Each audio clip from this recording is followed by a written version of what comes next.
उसको रिप्रेजेंट कर रहे हैं। तो इस पार्टी सिस्टम ने एक पार्टी व्हिप का सिस्टम निकाला है, लिहाजा सभी चुने हुए प्रतिनिधि पार्टी व्हिप से बंधे हुए हैं। लिहाजा अब सभी लोग, जिस जनता ने उसे चुना है, उसको रिप्रेजेंट नहीं कर रहे हैं, पार्टी को रिप्रेजेंट कर रहे हैं। इस प्रकार पार्टी ने प्रजातंत्र की हत्या कर दी है। दुष्टता के ऊपर दुष्टता की जा रही है। संविधान के प्रावधानों को विपरीत, संविधान के फंडामेंटल राइट के विपरीत नियम और कानून बनाए गए। हमारे संविधान ने सभी नागरिकों को बराबर माना है। फिर और ये प्रतिबंध लगाया है कि किसी को भी जाति, धर्म, रेस और रिलीजन के आधार पर डिस्क्रिमिनेट नहीं किया जा सकता है। तब क्या कारण है कि इन्होंने जाति और धर्म के आधार पर टुकड़े टुकड़ों में बांटकर संविधान का उल्लंघन करते हुए नियम कानून बनाए हैं। मंडल कमीशन शुद्ध रूप से संविधान की इस भावना का, इस फंडामेंटल राइट का उल्लंघन है। हमारे दुष्ट राजनेता हमको जाति और धर्म में बांटकर इन केन प्रकार सत्ता में काबिज रहना चाहते हैं। इन्होंने एक के बाद एक घटिया चालें चली हैं और आज भी 75 साल के सत्ता के हस्तांतरण के बाद भी आपके ऊपर आज भी वही गुलामों के नियम थोपे हुए हैं जो अंग्रेजों ने भारतीय गुलामों को, जो 1857 की क्रांति के बाद उन्हें कुचलने के लिए बनाए थे। क्या ये अत्यंत ही शर्मिंदगी का विषय नहीं है? लिहाजा यदि हम पूरा आकलन करें तो सभी, यदि हम पूरा आकलन करें तो सभी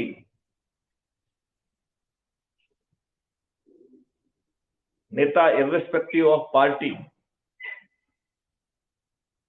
ये एक राक्षसी व्यवस्था को रिप्रेजेंट कर रहे हैं और उस राक्षसी व्यवस्था का जान एक तोते में है जिसे राजनेता कहते हैं।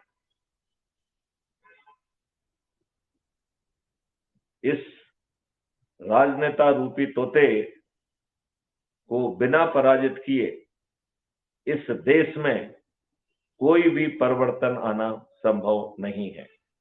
लिहाजा अपराध मुक्त भारत मिशन ने एक ऐसा मॉडल लाया है जिसमें ताज जनता के सिर पर होगा और ये सभी अपराधी, सभी राजनेता मतगणना के पहले, मतदान के पहले अपनी हार स्वीकार करने के लिए विवश होंगे। इसमें माननीय नरेंद्र मोदी,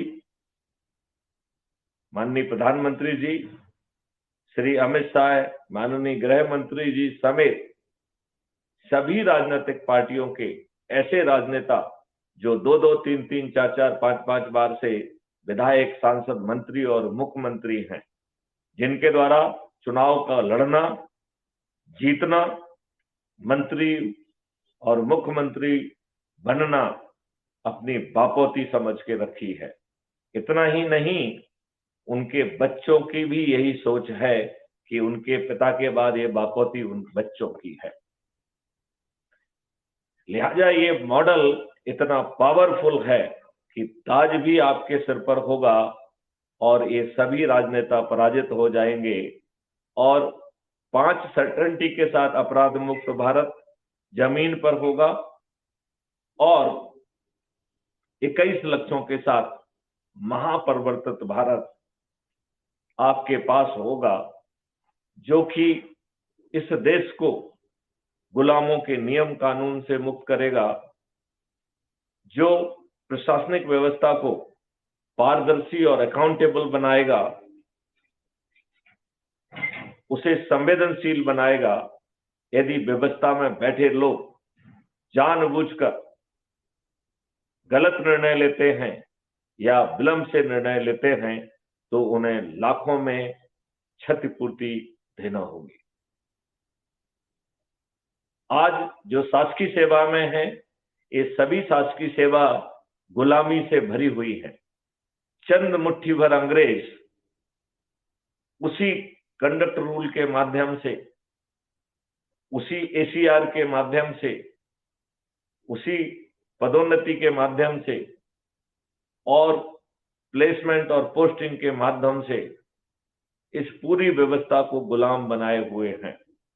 अब शासकीय सेवा से यह गुलामी दूर हो जाएगी।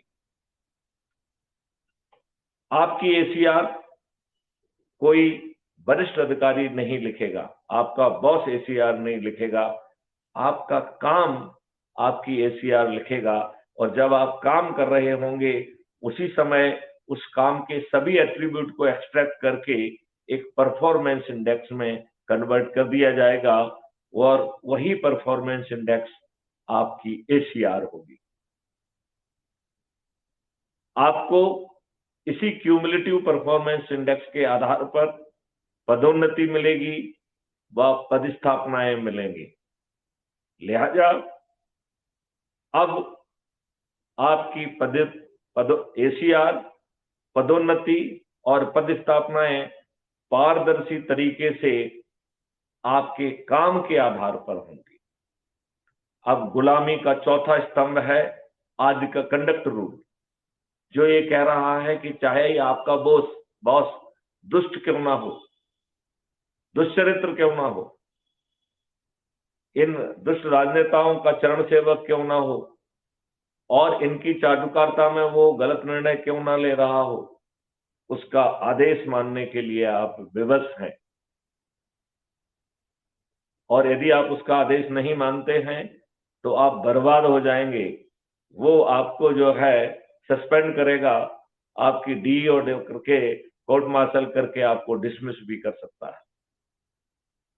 बदले हुए कंडक्ट रूल में जहां एक और आपकी एसीआर आपका बॉस नहीं लिख रहा है, आपकी पदोन्नति को वो प्रभावित नहीं कर पा रहा है नेगेटिवली, आपके प्लेसमेंट और पोस्टिंग को भी प्रभावित नहीं कर पा रहा है, अब कंडक्ट रूल भी बदल दिया जाएगा।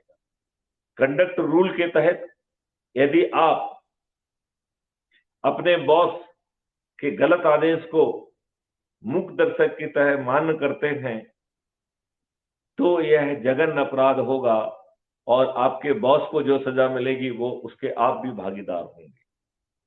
अन्यथा कंडक्ट रूल में यह प्रावधान होगा कि आपको पोलाइट लैंग्वेज में रिव्यू के लिए लिखना होगा कि आपने ये इन चीजों को संभवतः आपका ध्यान नहीं गया है और इसके कारण आपने गलत निर्णय लिया है, इसके ये नेगेटिव कंसिक्वेंसेस होंगे।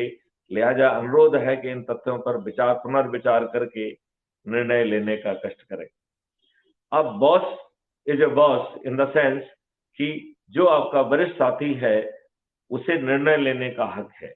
आपके रिव्यू के बाद भी वह जो निर्णय उचित समझता है उसे वो लेगा, लेकिन ऐसे सभी निर्णय जिसमें रिव्यू पटिशन को नजरअंदाज किया गया है, वह पूरा कंटेंट एक कमीशन के पास चला जाएगा। कमीशन डे टू डे उसमें इंटरफियर नहीं करेगा। जब यह आंकड़ा 100 तक पहुंच जाएगा तब उस अधिकारी को तलब किया जाएगा और लाइव टेलीकास्ट के तहत हर केस पे चर्चा की जाएगी, जहां उस अधिकारी को अपने लिए गए डिसीजन को जस्टिफाई करना होगा। यदि वह अपने निर्णय को जस्टिफाई नहीं कर पाता है तो उसकी नौकरी भी जाएगी और उसे कंपनसेशन भी देना होगा। लिहाजा आपकी शासकीय सेवा से गुलामी चली जाएगी। शासकीय सेवाएं, आपकी प्रशासनिक व्यवस्था पारदर्शी, अकाउंटेबल व संवेदनशील होंगी, वह सही समय पर सही निर्णय लेंगी। ऐसा अद्भुत होगा हमारा नया भारत। लॉर्ड मैकाले ने हमारे गुरुकुल सिस्टम को तोड़कर हमारे 18 महाविधाओं